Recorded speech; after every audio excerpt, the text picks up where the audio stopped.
Oculus Prime. Oh, you wasted the laugh now. You could have done it later. Oh.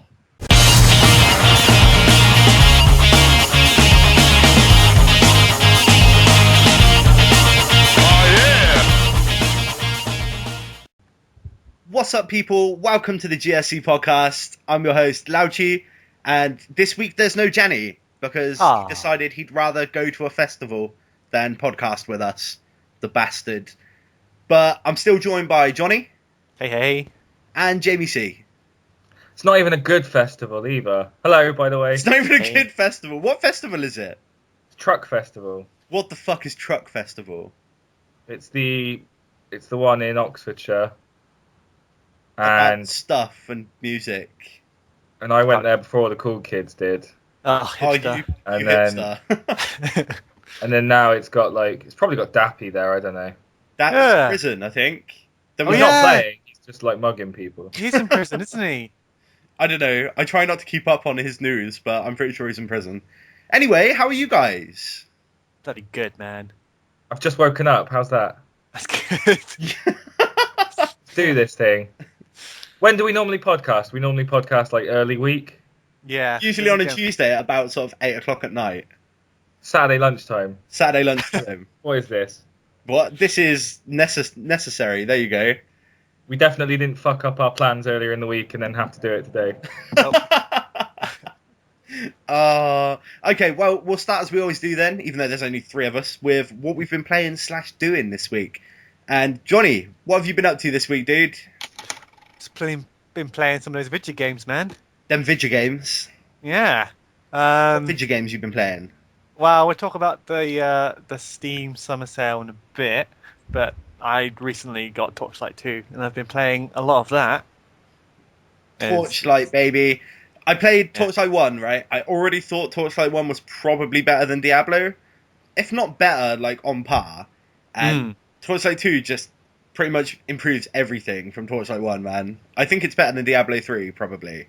Yeah, I've never played Diablo 3, but I've seen people play it, and I thought, oh yeah, they look kind of cool. Maybe it's not my sort of game. I feel but then it's kind of risky us saying that, though, considering we're affiliated with Nick, who is a Diablo 3 god. Yeah, I mean, it does look good. I mean, and obviously Nick is really good at it. But I think Torchlight 2, it doesn't feel as hardcore to me.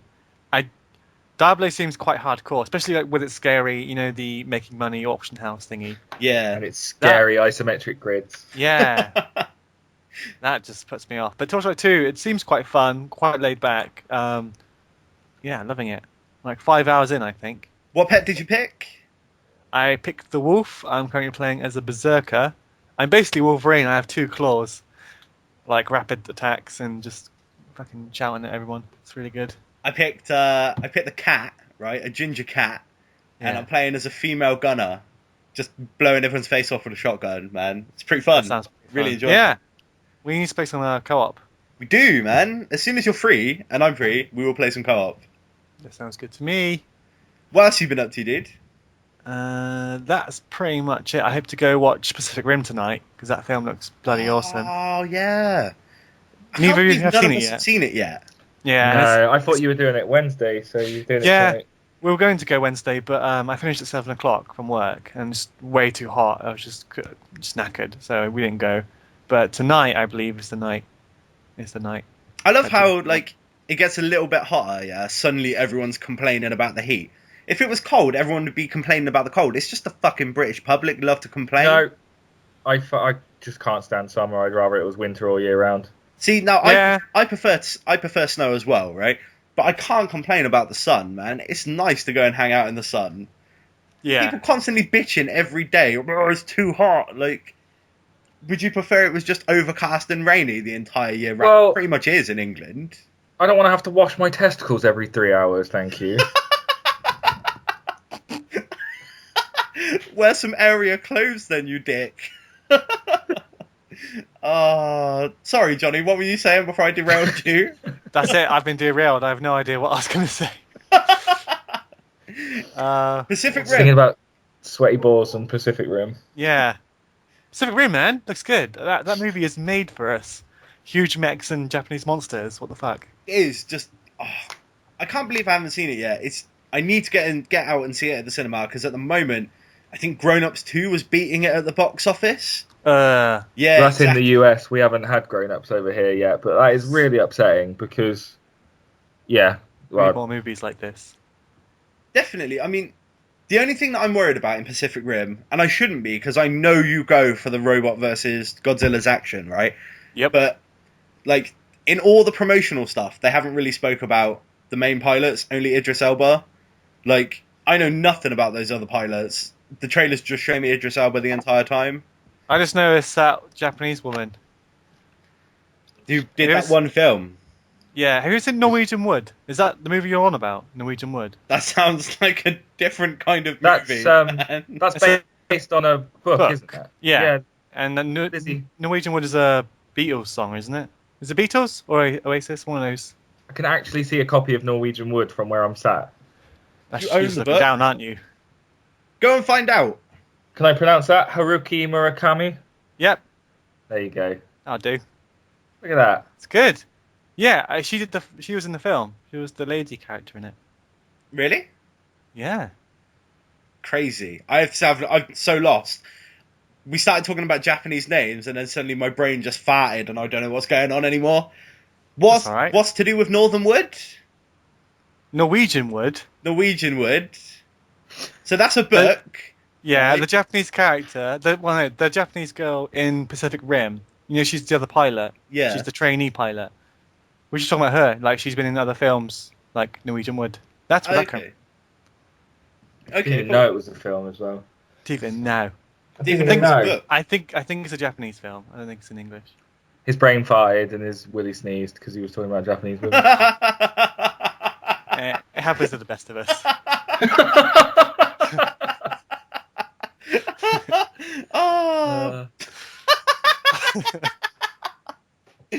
Fucking hell, man. Willy just need Gianni to be here right now, because Gianni was just like, just give me olive skin and hairy armpits any day. I can't get over Willy sneeze. Best like, euphemism for coming ever, man. That is great. Johnny, is there anything else you wanted to talk about, mate? Nah. No? Oh, wait. Yeah, actually. You know Dragon's Crown? I do know Dragon's Crown. Yeah, but it was Vanillaware. Is that what they're called? Yep. Them guys. It's going to come out in Europe now. Oh, really? Who picked it up to publish it? Was it Nippon Ichi Studios? NIS. NIS. They're doing it. Oh, sweet. Releasing it in Europe. When are we getting it? I think it's. I think it just says autumn, but I think around October time probably. I guess. Okay, so we don't have to import then now. No, I'm gonna wait and get it when it comes out here. That game, it does have co-op, right? Yep, online co-op, couch co-op. Oh. It's basically an awesome version of Golden Axe. We're gonna have to get on that, man. I'm so excited for it. I kind of like what they said as well. Like, it's a full price game, isn't it? Yes. Yeah. 40 quid. But people were complaining that it should have been like an arcade game price. Like, and the company came out and said something along the lines of like, I don't think you understand like how much money it has costed to make this game and stuff. Like, yeah. Apparently they really sort of underestimated how much it would cost to make. And like, it was in development hell for a little while.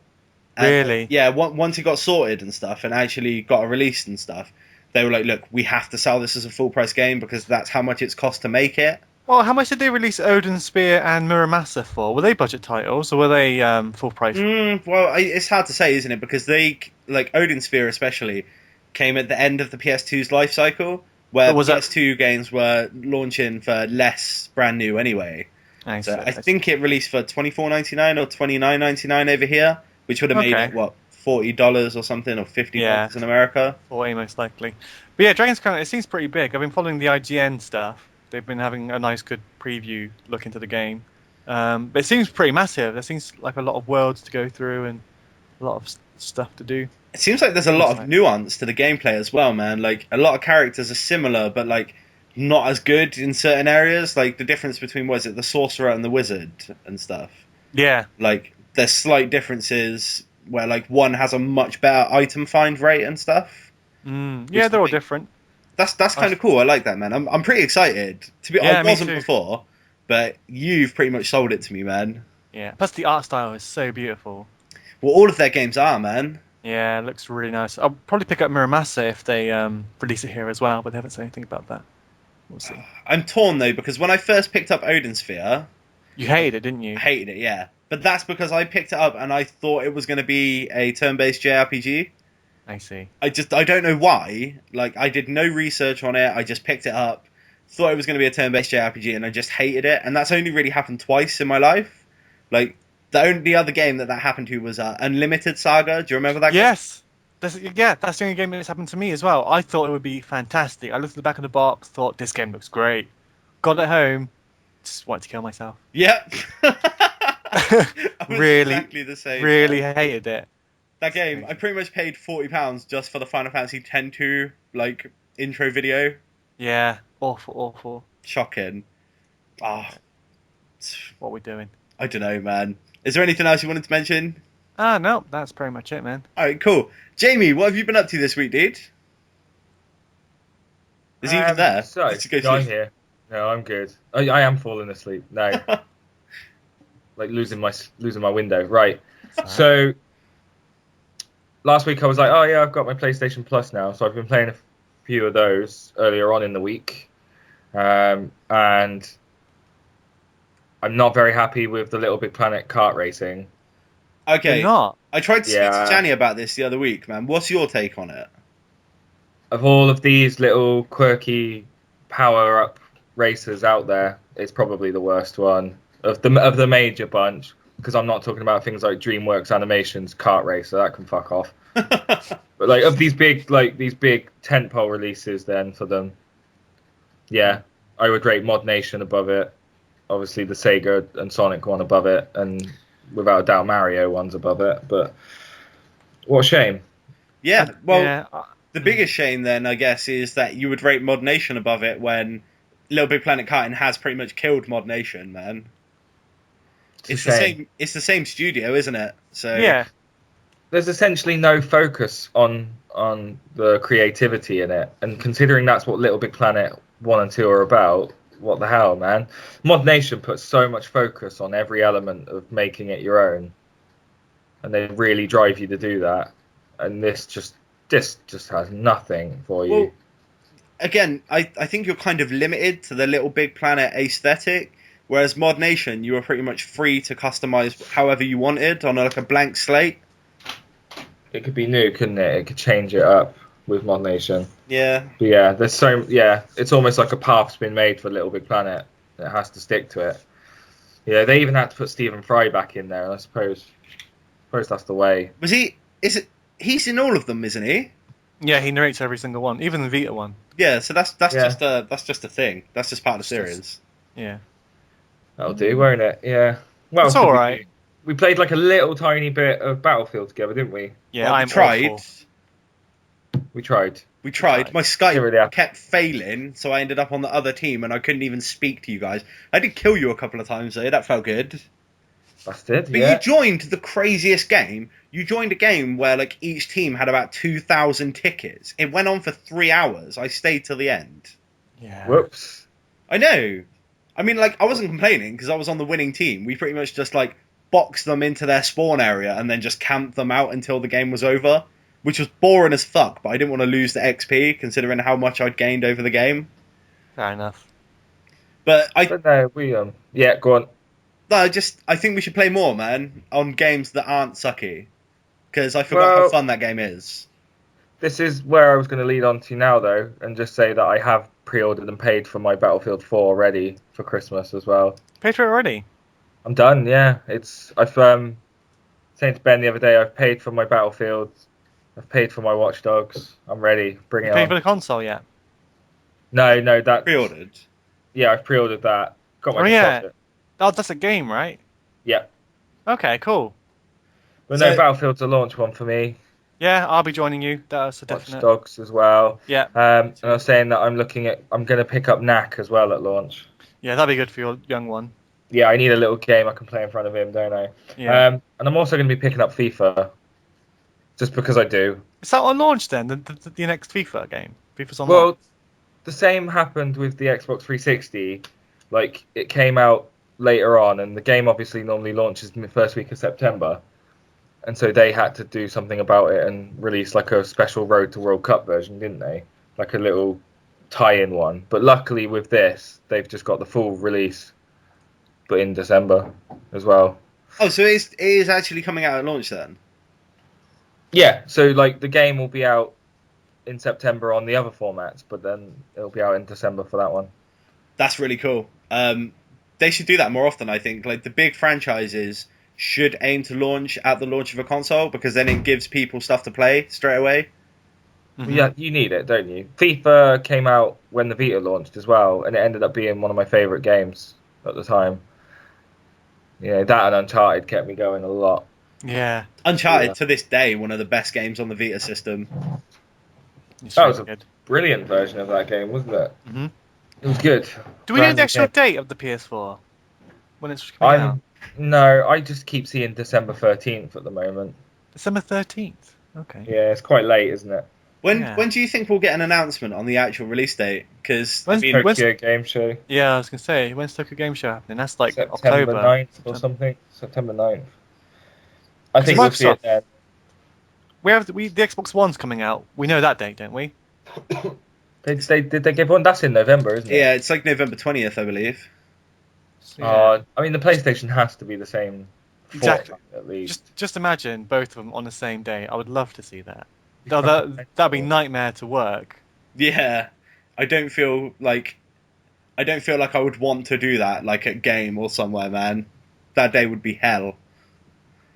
Yeah, I'm getting mine just delivered, I think. I don't know. I want to go to the midnight launch, man. I'm going to go to the midnight launch with Jay to pick it up. You should come along, man, just for the crack of it. Yeah, I can. You should like keep one of your games pre-ordered there or something, and just come and pick it up at the same time. Yeah, is it going to be cheaper though? I'd see. Because how much are they selling games for a game? Is it like 60 quid they're still charging for it? Probably 55, I'd imagine. I haven't seen the price. I mean, I've been paying mine off online for 55. I think when it actually comes around to launch time, you'll see some prices dropping though, or some of the games coming down to a lower level. But if you use places like Shop2 and you want to pay for them up front, they can credit you back anything when it reduces in price, can't they? So yeah, because on Shop2 at the moment that's like 50 quid. So yeah, which is annoying because they said outright that games are not going to be more expensive. They're going to be $60 just as they are now, but we're still getting overcharged. But you say 50 quid is the RRP. It always, yeah, $49.99 has been the RRP for a while, hasn't it? But now it's $59.99. Oh, it's just ridiculous, isn't it? But no, we'll obviously get charged a higher rate than the US. Yeah, that's true. That's even so, we were already getting charged a higher rate than the US, right? $39.99 does work out to a little bit more than $60, right? But don't forget that includes our tax, whereas that $60 doesn't include their tax. They pay tax extra. Okay, cool. So because different states have different tax. I actually never remember that, man. Yeah, a lot of people forget about that. Like that's kind of reason why ours are more expensive. Because our tax rate is like 17. Is it 20% now? Our tax. 20% normally. So that's why it's gone up. Well, that's why that's happened, and it's cheap. It's more expensive. It's cheaper in America. I mean, for PS4 and Xbox One games, I don't think $49.99 is too unreasonable. I'd obviously prefer it if it stayed at $39.99 or $44.99. It'll probably be like the Wii U, where like they tried and sell it out for like 55 quid right at the beginning, and now new releases are coming out at 40, aren't they? Well, yeah, I think 50, maybe 45 to 50, depending on the title, would maybe be the amount I want to be paying for the next generation. We'll see. We'll see. But, yeah. See, cool. Anything else you got, TJ? We are just on pre-orders there. Then I've got my wonderful 101, and I've got my GTA 5 sorted as well. So I got GTA 5 sorted. Get that down. Get on it. Yeah, I shopped around. I tried to find a cheap place for that, but it seems to be that all the early offers of it have gone. Wait, for GTA? Yeah. You normally see supermarkets doing it a little bit cheaper if you pre-order like 10 months in advance or something. But yeah. But no, none of that. Just had to get it normally. But no, I'm looking forward to that one now. And this is a game that I didn't think I'd be bothered about this year. Yeah. See, that trailer changed everything, man. Yeah, me too. I was a little bit skeptical as well. I thought, yeah, it'll be fine. GTA 4 like sequel, but no, looks good.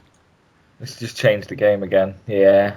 We'll see. Yeah. I definitely want to play some with you guys online and stuff, but I don't think I'll be there at launch just because it comes out the same day as the Kingdom Hearts HD remix. Oh, the same. I really want to play again, so yeah, I pre-ordered. I'll probably be playing that first, and then I'll come join you guys online. The way I see it, you'll have probably finished single player on GTA, like by the time I finish Kingdom Hearts and buy GTA, so we can all play online together. That works for me. Perfectly. Yeah, works for me. And then I spent sorry, go on. No, carry on. Well, I don't want to change the subject, and then you want to go back to that one. I was about to change the subject. All right, well then I'm changing the subject. Go for it. But no, then I've been playing Mario and Luigi Dream Team for the rest of the week as well. Oh, how is it?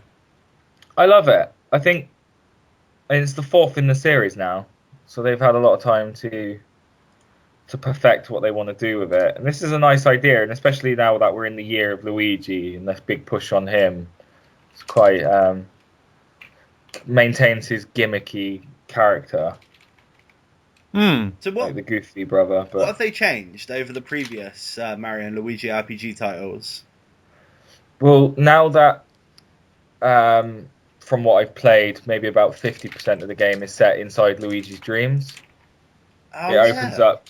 Yeah, hence the name Dream Team, right? It opens up the possibilities, so you can have like an army of Luigis, and there's like some Katamari scenes and things like that. There's a lot more going on than they ever were able to do with the other ones.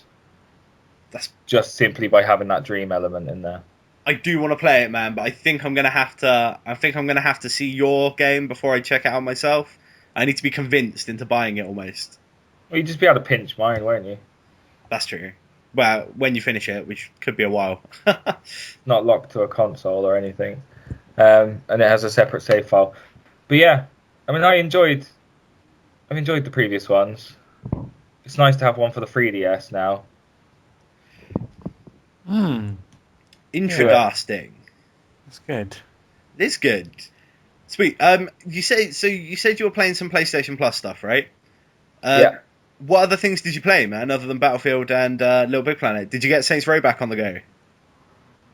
Right. I already owned Saints Row, but that gave me like when you were downloading your Battlefield and we wanted to play with you, and then we were just waiting. Johnny and I just jumped on Saints Row, and we tried to do missions, but in the end, he just started tasing me, so I just started slapping him with the dildo sword, and that was pretty much. I actually remember this now. You play with the cheats on as well, don't you? You fucking cheat. Yeah, Jamie plays with cheats on. So Saints Row isn't about like committing myself to it. It's just about putting on some cheats and having fun. Yeah, I don't know. I guess it's the RPG lover in me. I like getting more money, more building up my stats and whatever. I quite like the grind of it. Plus, I mean, by the time you're at the end of the story, you've got all the stuff you get from the cheats anyway. Yeah, so yeah, it's a fun game, isn't it? Yeah, it was good. It's very humorous. Cool. Did you get a 20 for now, then? Yeah, but they're in different segments. Why don't you all go? Oh, I see what you did there. Yeah. Okay. Well, I've been playing some stuff. I played some Torchlight 2. I already spoke about that with Johnny. I played some Organ Trail Director's Cut. Oh, yeah. How is that? That game pretty interesting. Is like, I don't want to say it's good, but it is. Like, you don't want to say it's good. Why not? because really, it's just like a point and click, like Atari graphics style game, right?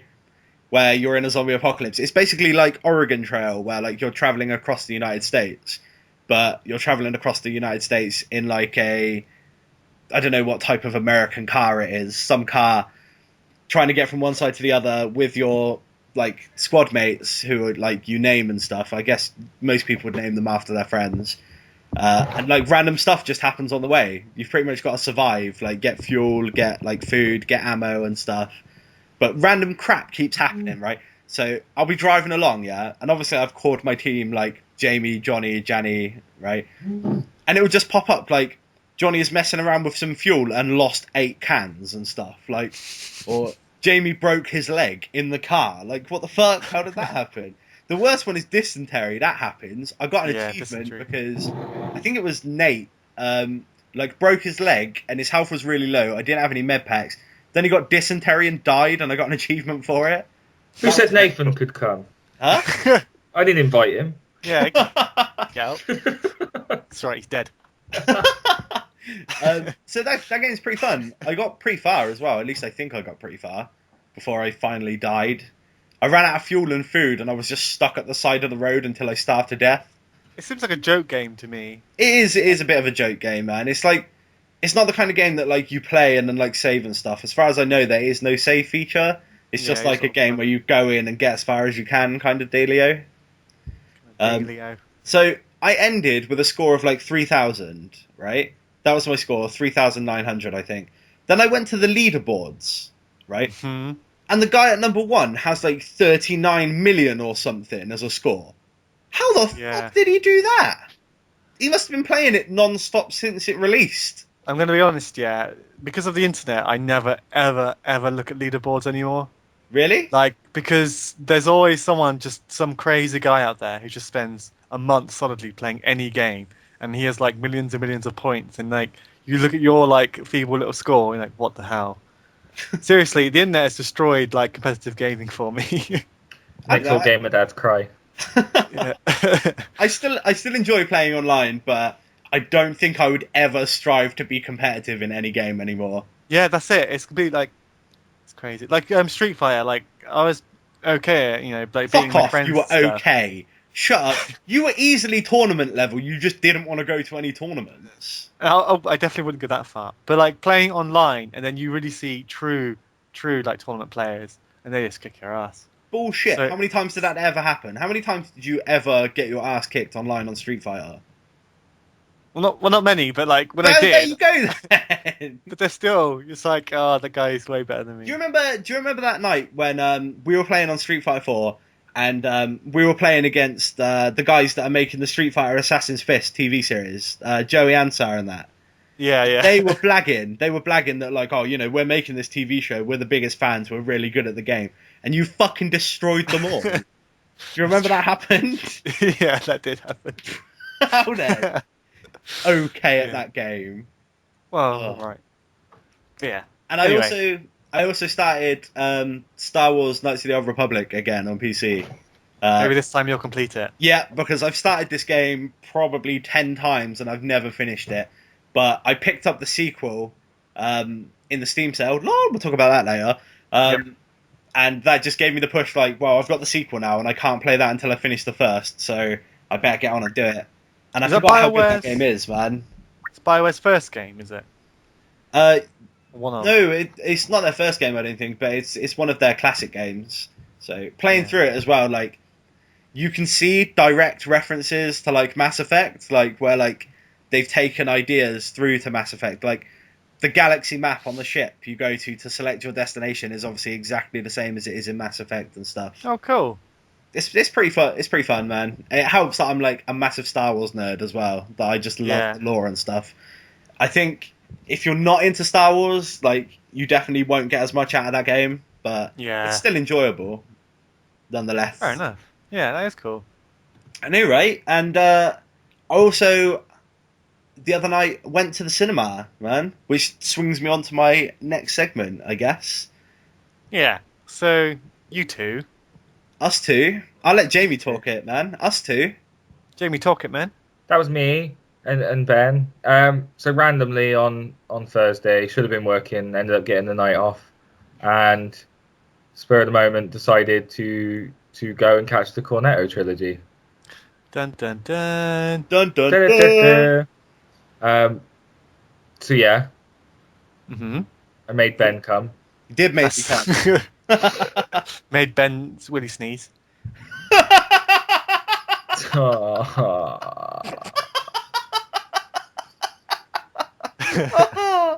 Oh, Willie sneeze is so good. Carry on. Sorry, I was just Yeah. getting caught up looking at BioWare's first game being called Shattered Steel. There you go. Shattered Steel.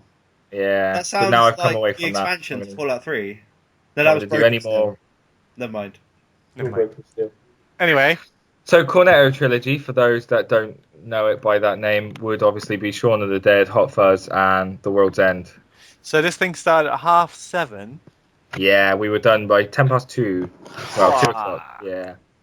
10 That was a past good little 2. session. How'd you guys find it? It was good. I thought. Jamie. I tweeted a little bit in the week because with Shaun of the Dead, I would have been, that's 9 years ago now, and it felt nice. I was working in that cinema at the time, and then Hot Fuzz came around, and I was still working in that cinema, and it just felt right going back and watching all three of them together. Yeah, that is in one nice. place. It's just such a shame The World's End was shit. Oh, I thought it was awesome. We're going to have to debate this in a minute. Hold on. First things first, yeah, shout out to our friend Nate that came with us, right? I'd never seen anyone do this before, but he got sweet and salt popcorn in the same box, and I'd never tried it, but fucking that is the way of the future. Why is that news to you? I'd never done it before or seen anyone do it. You've lived a sheltered life. It was amazing. It was like the time when me and Johnny were sat in a restaurant, and Johnny was like, "You need to mix ketchup and mayo together." And I did it, and I was like, "What is this?" And he was like, "Do you know what I mean?" And I was like, "Oh my god, this is happening from now on." Just it's like expanded my horizons. Like Burger King or McDonald's, and you ask their milkshake, but you get them to mix the milkshakes like strawberry and chocolate or whatever. I do it all the time. That is good. Seriously. I need to mix stuff more often. You're just blowing his mind again, look. Oh, that's a good one. Go do that. I'm going to have to try it. What the fuck do you mean you didn't like The World's End? Alright. Start from the beginning then. Hold up. Alright. I'll put a note in the video if people want to skip spoiler talk here. Johnny will try and be as least spoilerific as possible. I'm not going to spoil anything. I'm not going to because it's only just come out. It came out Friday, so it's like yesterday. Go from the beginning though, and let's go through them. So Shaun of the Dead. Yep. Right. Would you guys have seen Spaced? Yeah, I watched Spaced. Fans of Spaced? Yeah, I was a fan of Spaced. So, yeah, I'm not a fan of Spaced because it's British television, and British television genuinely sucks balls most of the time anyway. So no, I would have never seen Spaced. I would have thought it just looked a bit scummy and like 10 years ago version of Shameless, basically, sort of thing. But anyway, Shaun of the Dead came around. It felt like it was playing on the right things. It felt like the humour was going to be in the right place. And it came together right. It paid homage to a lot of these zombie films, and it worked. And it came at a time when I would have been getting into zombie films anyway. Well, Shaun of the Dead, there's actually an episode of Spaced where Simon Pegg's character was playing a lot of Resident Evil 2, and he started seeing like zombies and stuff like in the episode when they're at the pub. And I think that episode was like the inspiration for Shaun of the Dead, along with obviously zombie movies in general. But that was quite awesome. I can't believe you didn't watch Spaced. Spaced was actually really fun, man. It's definitely worth a watch. No, I think I've got a friend's box set of it here somewhere, and I can't watch it. I just can't. It bugs me. Absolutely bugs me. So Shaun of the Dead obviously had a lot of fans following that one. It got the credit it deserved. It was a good film. But then Hot Fuzz for me was a much stronger film. Like, it's funnier, the gags are there, the one-liners are there. I think I might agree with you, man. Yeah, I love a strange thing to say, because when I first saw Hot Fuzz, I didn't like it as much as Shaun of the Dead. I felt almost like it was a bit of a letdown and stuff. But then on subsequent viewings, I've grown to love it more and more. And now at this point, I think I might like it more than Shaun of the Dead. I think it's a better film, yeah. I think it's the best of the trilogy then. Bit of vanilla for you. Okay. So we sat through those. Then comes the midnight launch of The World's End. Was it packed out, by the way?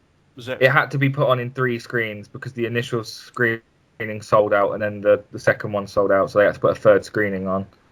Awesome. So that gives you something, gives you some sort of idea. And then they would have had a 4th screen just for The World's End, so it must have been doing the numbers. But yeah, in the first two films, then Simon Pegg plays the almost normal character, doesn't he? And then Nick Frost is the dumb sidekick. But in The World's End, they've tried to flip it, but still keep Simon Pegg as the lead, because Simon Pegg's got like Hollywood credibility now, apparently, with Mission Impossible and Star Trek. So you got to leave him as the lead. But then they've decided they'll try and switch it up and have him as the dumb character. And I don't know. It's just, I wouldn't say he's dumb. He's like dopey, kind of like because in Shaun of the Dead and Hot Fuzz, like Nick Frost's character was dumb. You know, he did dumb stuff. But, like, Simon Pegg's character didn't really do dumb stuff. He just did dopey stuff, kind of, in The World's End. But still, the film reminds me that Simon Pegg doesn't always make good films. In fact, he's probably got a higher ratio of bad films than he does of good. Really? He's not actually a fantastic actor. I think he has to be led in the right way. I enjoy him, man, pretty much whenever he's on screen, man. Even with his shit Scottish accent in Star Trek, I enjoyed him. Less so than in his other films, I'll be honest, but I still enjoyed him.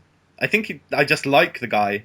He has like a presence on screen that just puts me in a good mood when I'm watching him. What was that film that he did with was it How to Lose Friends and Alienate People? Yeah, screw that film. Yeah, I quite like that as well. Why? I don't know, just because of him, I guess. And did you see Run, Fat Boy, Run? I did.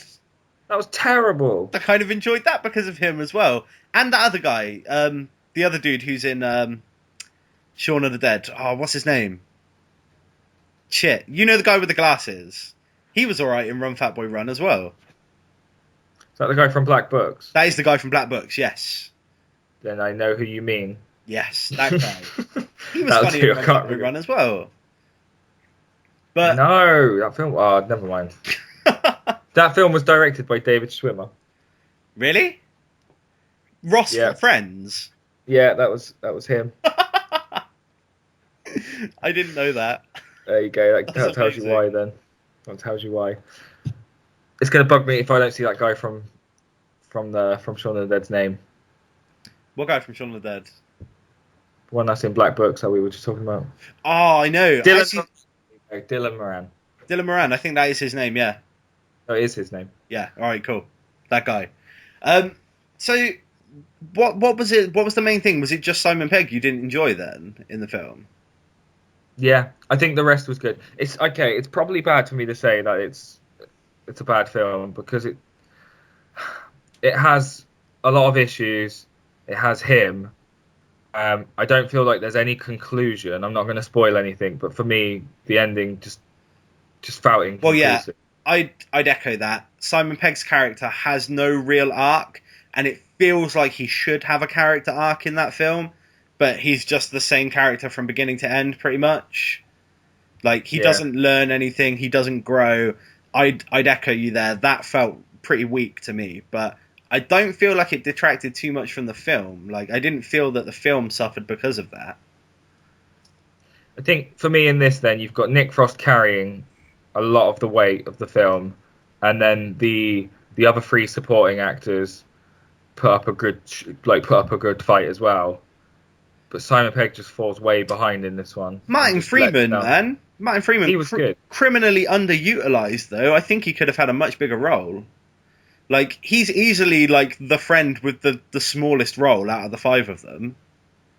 Yeah, they didn't really... I mean, he's there to be the one who has a sister that they fancy, though, as well, isn't he? So yeah, I guess that was his shtick, though. That was his thing. That and WTF is his thing that he says all the time.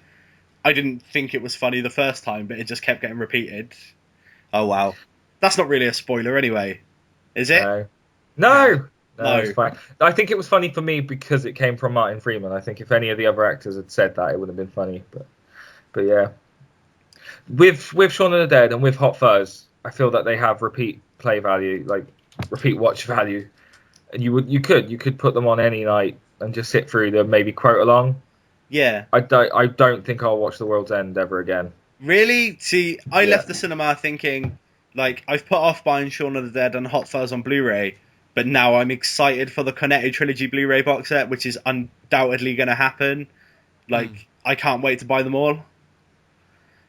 Just the action scenes, in The World's End are by far the best action scenes in the trilogy. Like, there's crazy amounts of action going on in some of them. And it's kind of funny that they're almost all bar fights as well. Like, because obviously the premise of the film is that they're on a pub crawl. So it always pretty much ends up being a bar fight. And the standout scene, without giving spoilers, I mean, you see it in the trailer, is the scene where Nick Frost just snaps and picks up the bar stools like they're boxing gloves and just goes on a warpath. That was really awesome. I really enjoyed that scene. Did you have a standout scene as well, Jay? It would have been that. It would have been Nick Frost with the two bar stools. It was funny. It was a good fight sequence, well choreographed. The thing is, like, Nick Frost's character, he starts off like really mellow and really professional. He's like the head of a big law firm, I think it is. Like, his name's in the name of the firm and stuff. He doesn't drink and stuff. Like, so he starts off drinking tap water and stuff. And then about halfway through the film, he just sort of like snaps, and like it's almost like he's reliving his childhood, the character, where he used to play rugby and stuff. And he just like switches and just becomes really confident and stuff. It's really cool. He's definitely the standout character for me. I think my last thought on the film is that I know people like the Simon Pegg character, and it grates on me when I have to deal with them in real life. So why the fuck is it so considered funny enough to be put into a film? I just don't understand how that character can be the lead in a film that you're supposed to laugh at. There's nothing funny about what is happening with Simon Pegg's character. No, there really isn't, man. Why is he the lead actor in a comedy film? I don't understand. It makes no sense. Do you know what it reminded me of? Real talk, right? Reminded me of Hot Tub Time Machine, his character. The dude from that, right? Except the dude from that has like a character arc, and as much as like Hot Tub Time Machine was like a meh film, like Craig Robinson, best part of that film, like his character has an arc, and at the end it has like a fun like resolution where like he's turned his life around and stuff. Like, whereas like Simon Pegg's character just does not have that. It's the same character from beginning to end. The film literally ends on him being that same character. So, I don't know. It didn't take away from the film. It's still a fantastic film. I'd still recommend everybody to go check it out. If you enjoyed Hot Fuzz and Shaun of the Dead, you'll love it. It is that film, like, style again. So, I'll check it out. Any final words, Jay?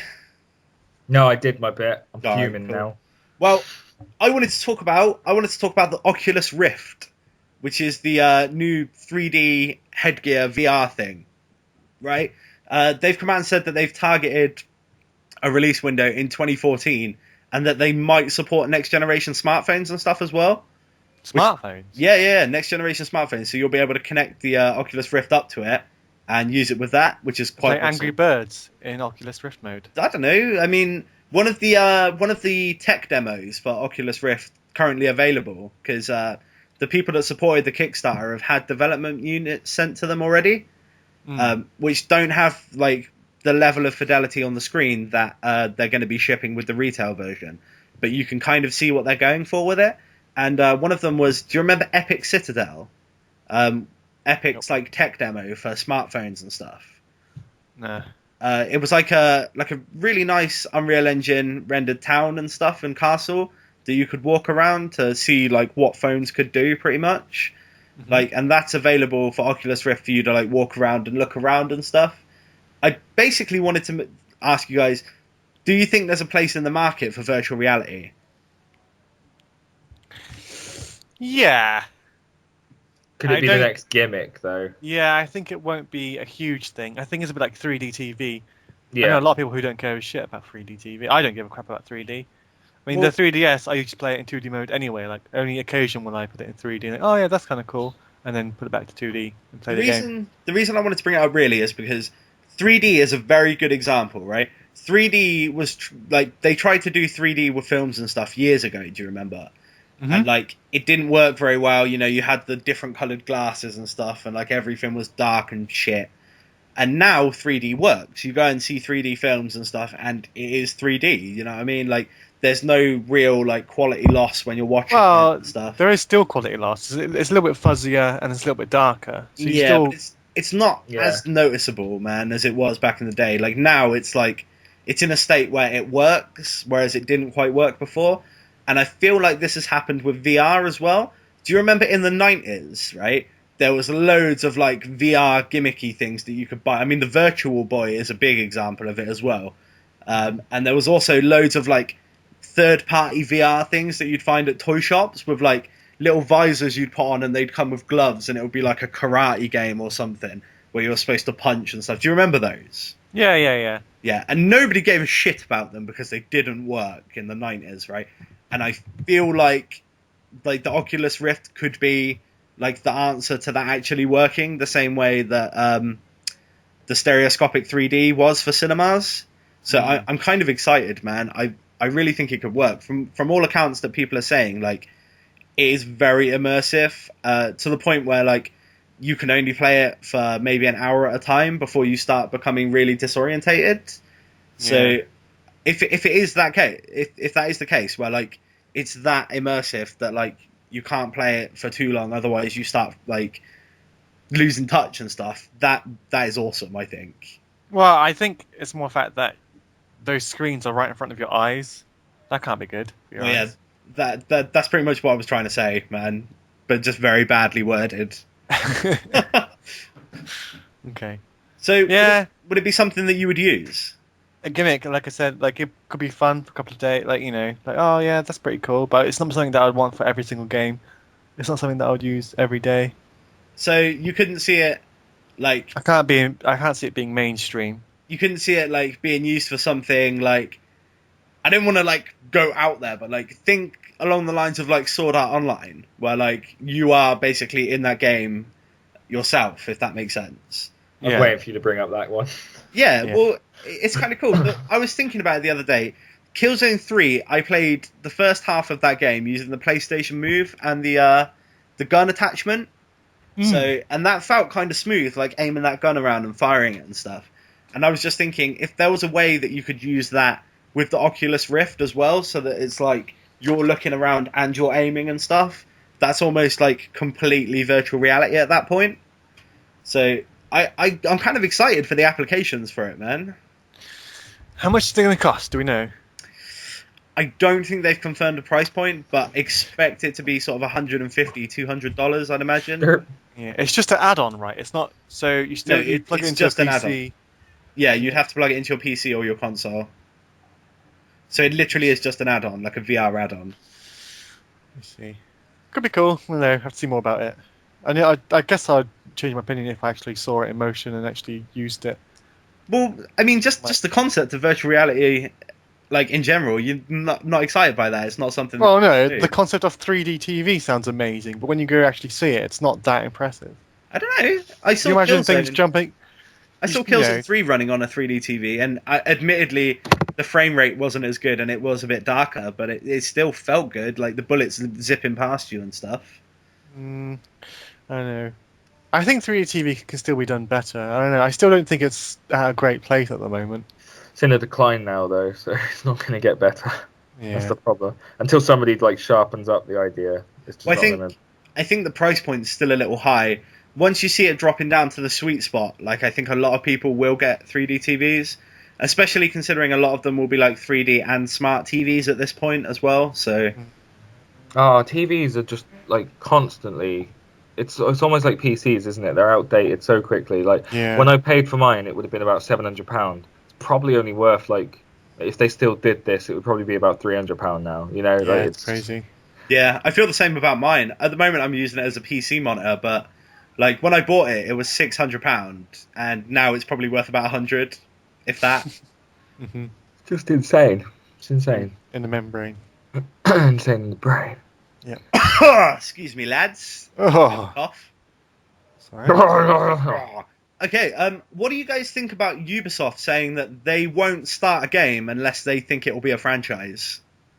That's just awful, isn't it? Why can't we have both? Why can't we just have like some games where it has a beginning, middle, and end, and actually ends like just one contained story?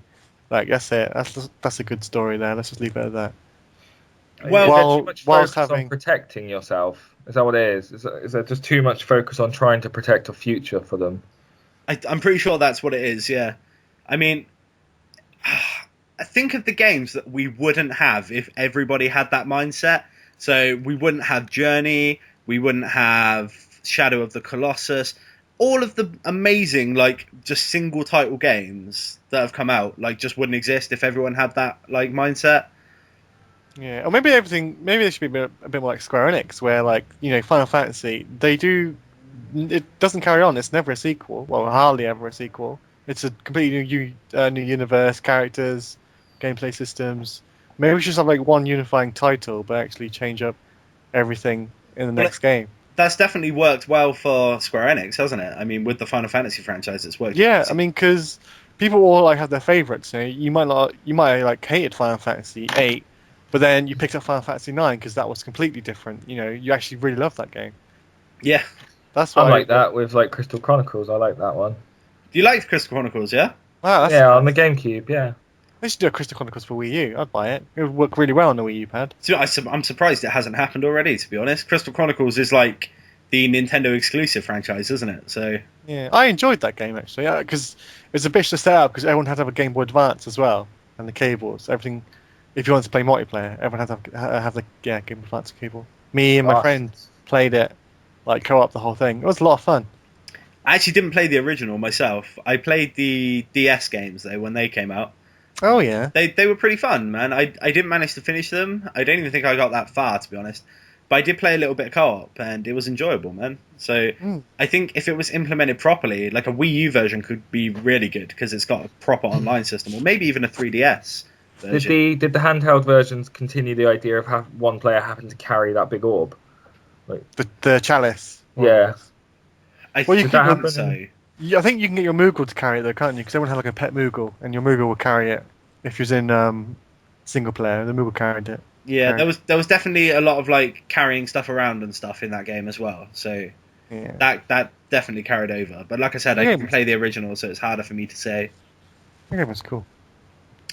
So, I don't know how to feel about it really. I mean, I can understand that they want franchises, like I think it was Total Biscuit that pointed out the best-selling games in the UK last year, the top 20, like the first 19 were franchise games, they were sequels.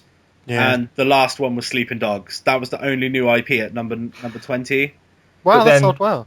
If you go back to even that was a semi sort of sequel, wasn't it, to True Crime? Yeah. Maybe look at the first 3 years of that console's cycle, and it would have been a bit of a different story. But we're talking about coming towards the end of the cycle again, and how it's probably harder to release new IPs. Yeah, that's the best thing. Like with a new console generation, is that you can have all these new IPs set up. It's a fresh piece of hardware, fresh piece of kit to work on, isn't it? I mean, but I don't see how Watch Dogs. That doesn't look like it could be a franchise to me. I think that's kind of just like a standalone. They've already confirmed that it's going to be a franchise, though. They're already looking at how to expand it and stuff. So, does that take away from Watch Dogs itself? I mean, no. You kind of depends. Depends. If they've confirmed it's going to be a franchise, there isn't going to be a definitive ending at the end. Well, that is wrong because it's going to be like GTA. It'll just be like maybe a different city with a different character. It doesn't mean Aiden Pierce is going to be fine, something could happen to him. Really? Next one's going to be in space. From all the stuff I've been seeing about Watch Dogs, it looks like almost like a superhero origin story for Aiden Pierce. Like him being like a sort of technological vigilante hero. Yeah, that's what it looks like to me. I'm not too sure if he's a good guy or not, It's quite questionable. Looks like a bad guy. Maybe we shall find out. Maybe. But I mean, that's a whole different discussion, is it? That's like saying, would you consider the Punisher a bad guy or a hero? He's a bad guy. Because he kills people as well, and like he's constantly in like crossovers Where's my family? And stuff. Why do you even fucking ice cream? Why is this ice cream bad, man? What is this? You're making me hungry for ice cream. You have to put the egg cartons all over the windows and doors. Alright, so I think it's a bad move on their part. What about you guys? Poor game. I'm just gonna go quiet for a minute and run and grab a feast.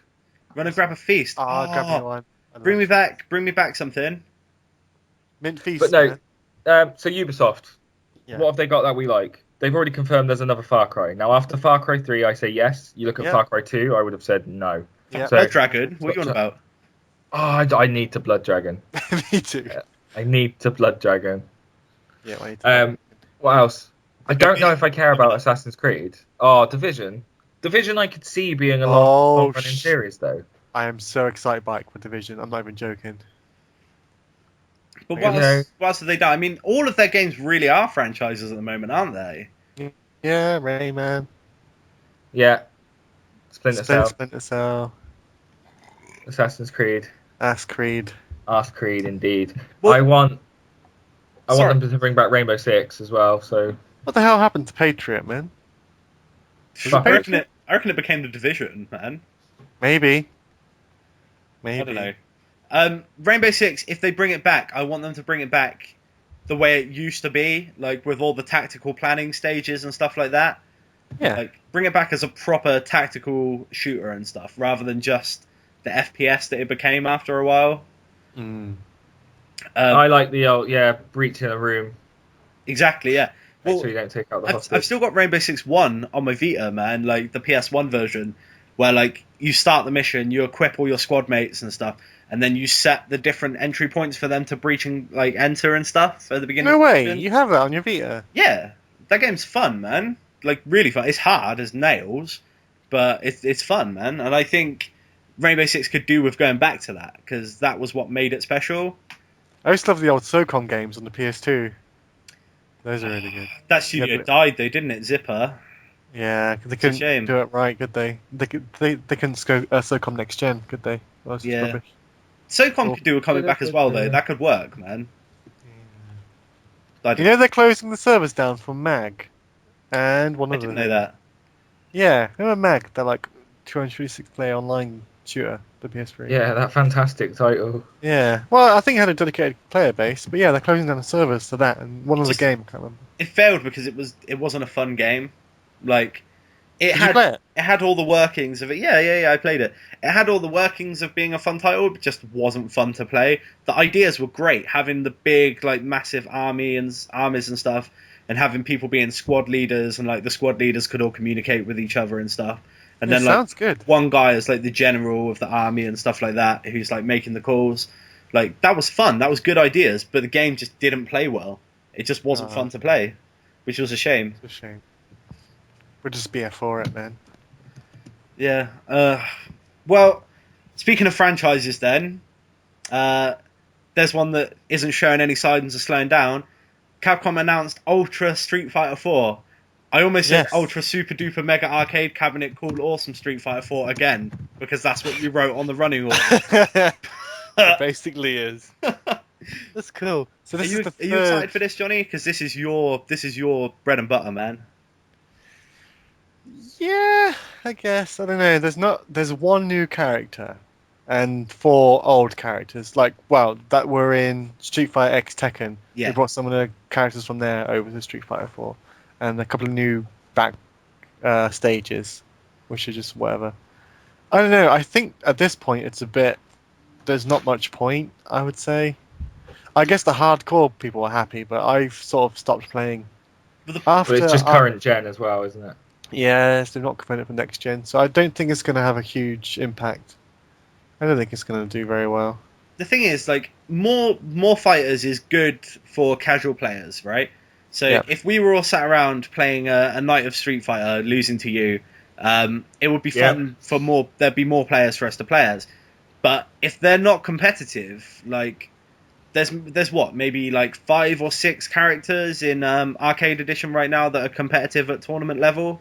Yeah. Like, and everyone just plays them. So unless these new characters are pretty powerful, like, they're just not going to make an impact, because it will just be the same tournament level characters that people are playing.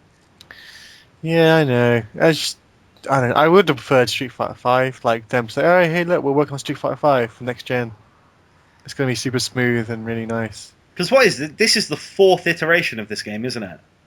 Yeah, so there's Street Fighter 4, then there was Super Street Fighter 4, right? Yeah. Then there was then the arcade. and then there's Super Street Fighter 4 Arcade.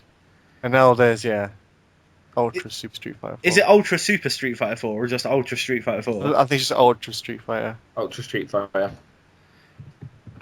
See, Yeah, it's Ultra Street Fighter. I think I'll buy it and I think I'll play it, right? But it's not the best. It's not the best move on their part to do something that at the launch of Street Fighter 4 everybody anticipated happening. Yeah, Like, it's really everyone awful. was saying like, oh, you know, we had 4 or 5 different versions of Street Fighter 2. Like, are they just going to do that again? And like, They did. yeah, and we had DLC and stuff at that point, so they didn't have to, but they still did it anyway. Yeah, well, they didn't. I think With Ultra, Arcade, they did it, didn't they? Arcade, that was an upgrade, a digital yeah. upgrade. Well, I mean, Ultra is also going to be available digitally. Yeah, for a $15 upgrade, is it? Yeah, and then there's See that? Yeah, because it's $32.98 on Shop2 to buy it on disc. Yeah. which That's the cheapest I've seen. that kind of does make sense because I guess that's there for people that just don't own Street Fighter at all. So you'll That's something get that I'll be looking to complete get because I haven't got Street Fighter 4 anymore. you haven't got it anymore. I probably don't think so. That's shocking to me. I had it for the Xbox, didn't I? And I sold my Xbox. Oh yeah, I'm surprised you haven't picked it up on Steam yet, man. Or is that version not great? Well, I don't know. I'd rather get it on PS3. Fair enough. Do it. Do it. Maybe. Well, yeah, that's happening. Who do we think the 5th character will be then? Well, they said that it's someone that's never been playable in any other Street Fighter game before. That's very deliberate wording, isn't it? Never been playable. Yeah. So could it be someone who's shown up in like the series but not been playable? If that makes sense. I reckon it's going to be the plane on Guile stage. It's going to be the plane from Gaia stage. Just Yeah. a transformer of it. It just turns Exactly. into like. I really Oh hope my so. God. Maybe it's the raccoon from that woman. The raccoon from that woman. Oh, the character. ninja chick. Yeah. What's her name? I can't remember. Ibuki. Ibuki, that's it. I don't know. There's rumours that it's going to be Mayor Hager from Final Fight and stuff. Ugh. That could be someone. I'd rather Yeah. it wasn't, to be honest. I think they're putting too many sort of Final Fight characters into the Street Fighter games now. Yeah. Like, at this point, it's pretty much Street Fighter cross Final Fight. hmm So, I don't know. Maybe try bringing back some of the characters from Street Fighter 3. Yeah. Because they had some okay characters. They just decided that they're going to fucking... Yeah, side- like Robot Girl. Yeah, like, they're just going to next that game, even though, like, there was a very good competitive scene for it, and people were, like, really good with that parry system and stuff.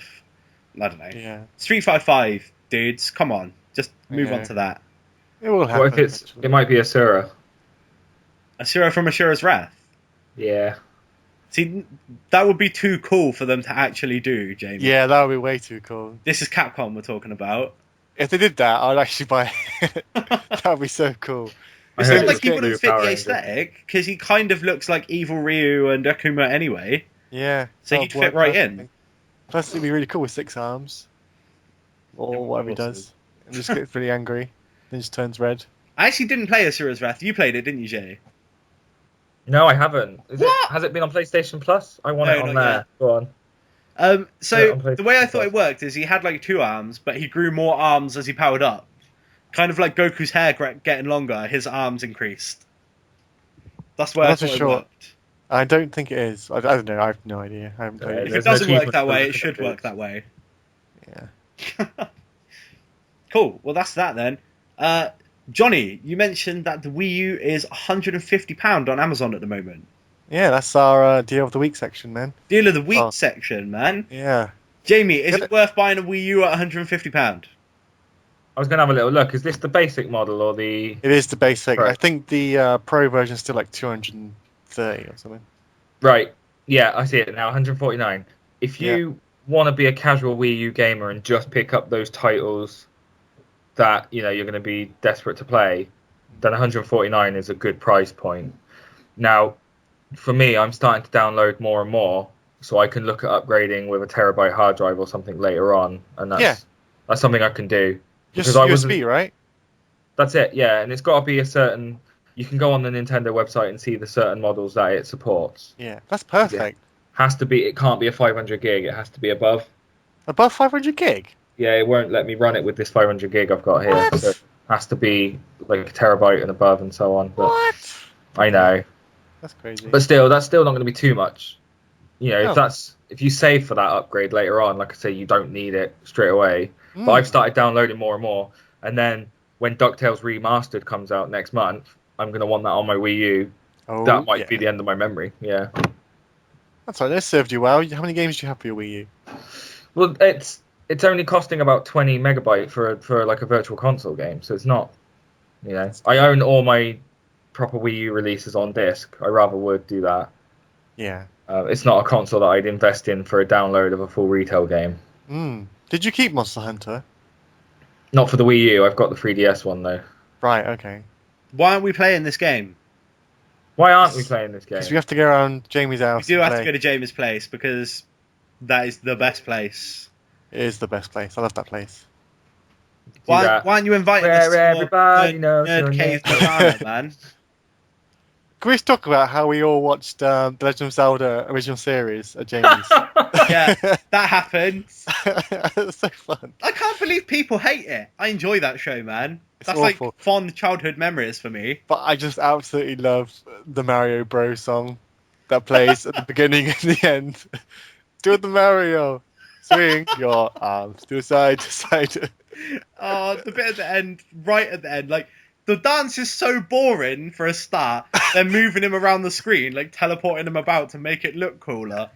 And then there's the bit right at the end where he just does a little trip where he almost falls over. He does like the world's worst star jump and then just stumbles right at the end and just left it in. I thought, yeah, that's perfect. That'll do. It So was so good. Again, though, I think the reason I like the Zelda cartoon more than everyone else is I saw it before I played any of the Zelda games. So, like, I watched that cartoon, and then the first Zelda game I ever played was Link's Awakening on the Game Boy. Oh, really? Yeah, and then I moved on to, like, Ocarina of Time, and then I really got into the series. But, I don't know, I don't feel like it's that bad. They just made Link talk, and he was a bit of a douchebag. That's all. He was a bit of a douche. It's not a good cartoon. It's not good at all. It's not that bad. Come on. It's really awful. Oh, you pleasure. bastard. Guilty pleasure. It was fun watching it, though. I had definitely had fun watching it. But not because it was a great masterwork. Just fun laughing at it, yeah? Yeah, Link is just the worst character. Anyway, no, that's cool. I really enjoyed that. Yeah, cheers, Jay, for allowing that to happen. I know. We need to do it again of too, spread. man, but with Monster Hunter on 3DS. Yeah? I'm a bit Wink, fair. wink. Nudge, nudge. Well, I was gonna move straight on from the Wii U price point to what's coming out this week, but Johnny didn't allow that. Why? Well, it was fun. Because this week, coming out on the 26th of July, we have Pikmin 3 for the Wii U. What? When's that out? What? Pikmin 3 Next for week. the Wii U. 26. Comes out on the 26th of July, next week. Well, next Friday. That Jamie guy's going to get it. New Super Luigi Bros. U What? is also coming out next week. And Heavy Fire The Chosen Few 3D for the 3DS. I don't even know what that is. That is like a shitty on-rail shooter game. Why'd you even waste your time then? Yeah, enough of that. Talk about the other two. I've pre-ordered the other two. Have you? You're getting Yeah, both? the other two are coming on Friday. You. now- Pikmin looks fun. Yeah, I'm looking forward to that, but that's more the wife. She loves the one on the GameCube, the first one. Play through that. But yeah, with the Luigi game, there's that extra little touch now where that in the new Super Mario Bros. U, you had that character called Nabbit. He's actually going to be playable in this version. He takes the place of Mario for multiplayer, and he can't get hurt. So it's perfect for my little boy to join in now That's awesome. without dying every Wait, 5 seconds. When you say he takes the place of Mario, does that mean you straight up do not play Mario at all in New Super Luigi Bros? There is no Mario whatsoever in this game. Yeah, complete game. I So- love the conspiracy theory that Mario died because there's a bit like at the beginning of the game where they all sat sat around this table, and it's just Mario's hat where Mario would have been, and it's like a it's like Mario's dead. Because Mario is not in the game 100%. He doesn't even appear at the end, apparently. He's not there. So when it's got the same intro as the new Super Mario Bros. U. It's exactly the same. But he's replaced by an additional Toad at that point. Yeah. It's like a what if story then. Yeah. What if Mario died? Yeah. This comes back to us talking about Luigi being able to take his place, doesn't it? Yeah. I think he could. Up. Well, we'll find out. We'll find out when you play through New Super Luigi Bros. U. You can tell us whether it misses like the Mario element or not. They're going to do the Mario's Missing sequel, Mario's Missing Presumed Dead. and then they're going to do the Mario dance. Yeah. Do the Mario. That's what happened. Died stumbling over. That's how he died. Were there even other lyrics in that? Because that's all I remember. Swing your arms to side to side. That's all I hear afterwards in my head. Come on, it's time to go do the Mario. Yeah, come on. So you can't just come on, you got to go somewhere as well. So, Pikmin 3, I feel like that has just come out of nowhere. Even though it's been in development for so long, I feel like I haven't heard much about it recently, and now suddenly it's coming out. It's doing very well in Japan, I heard. Yeah, it's smashing the sales over there at the moment. It's actually pushing the Wii U console sales up as well. So maybe now is the perfect time with it being £149. If you did get on it. Good old price, that is. But, yeah, this was meant to be a launch title, and it's just been pushed back to perfect it. And I don't mind that. You know, it is a bit of a shame, we talked about this before, that the Wii U didn't have the ideal launch lineup. But if you want the games just chucked out at launch, then you're going to end up with crap, aren't you? How is Pikmin, man? Because I've actually never played any of them, right? But I have played Overlord and Overlord 2. Now, are the games similar to that, or is it quite different? For me, Overlord is a blend of Fable and Pikmin. So it takes elements of both of those games. Pikmin, you are just in command of your troops, essentially. There's just strategy. Okay. There's no humour. There's no Fable storyline. You know, it's just straightforward. That's kind of disappointing, man. You have to time your days. It's like I said, a lot of strategy. You have to focus your efforts. You have to know what you're doing on a day by day. You're juggling a lot at once. Okay. It's a busy game. Sounds kind of like XCOM. You're juggling a lot of crap in that game as well. You'll have to come round and see it running because... Yeah. Cheers. Yeah. Go on, come round. Yeah. It's I don't even... No, I get it Friday. All right. Meet at the door. So, what will be...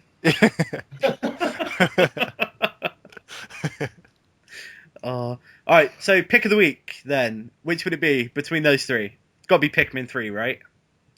Yeah. Johnny? Without a doubt. Luigi? Well, you're outvoted. Pikmin 3, pick of the week, man. That's it, pick of the week. Dun dun dun. Dun dun dun.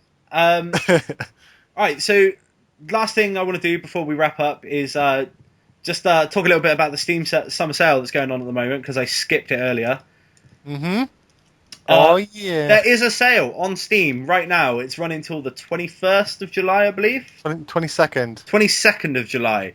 Yeah, insane discounts. Crazy discounts. 80-90% off discounts. So what have you picked up? You've picked up... What have I bought so far? I've picked up System Shock 2, FTL, Tomb Raider, Torchlight 2, Star Wars Knights of the Old Republic 2, Organ Trail, Terraria, all the DLC for Civ 5, and that is it. And I've spent probably £30 on all of that.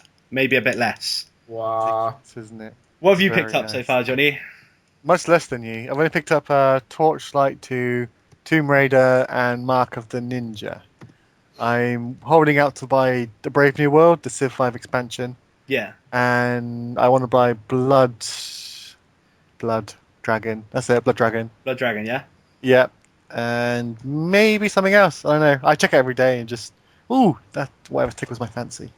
So good though. So cheap. There's one thing I wanna mention, right? there's this whole trading card thing going on Steam right now, right? Yes. What the hell is the deal with the trading cards, right? Because apparently you can sell them. This is a thing that people are doing right now. So I sold an Oregon Trail card and some other card that I had, right? And I just put them on sale, and I thought, well, nobody's going to buy these because I wouldn't, right? Woke up this morning, I've got 42p in my wallet. So somebody bought them. What do they even do? What is this? So if you collect 10 cards of a set, you can craft a badge, and that badge can be used on your profile. You can display the badge. And also, it'll give you a thing, so it could give you like some emoticons, or it could give you like a Steam background, or it could even give you like a voucher, like a 50% off voucher for a game, or for any game on Steam. So this is like a new system that's going to run alongside their achievement system, yeah? Yeah, I think there's a few ways you can unlock cards, I believe. Like every $10 or the equivalent you spend, a card will drop. Like you'll just get a card in your inventory.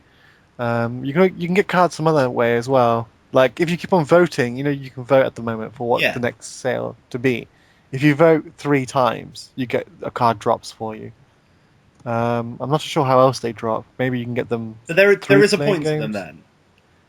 Yeah, it's just like a fun little add-on. Yeah.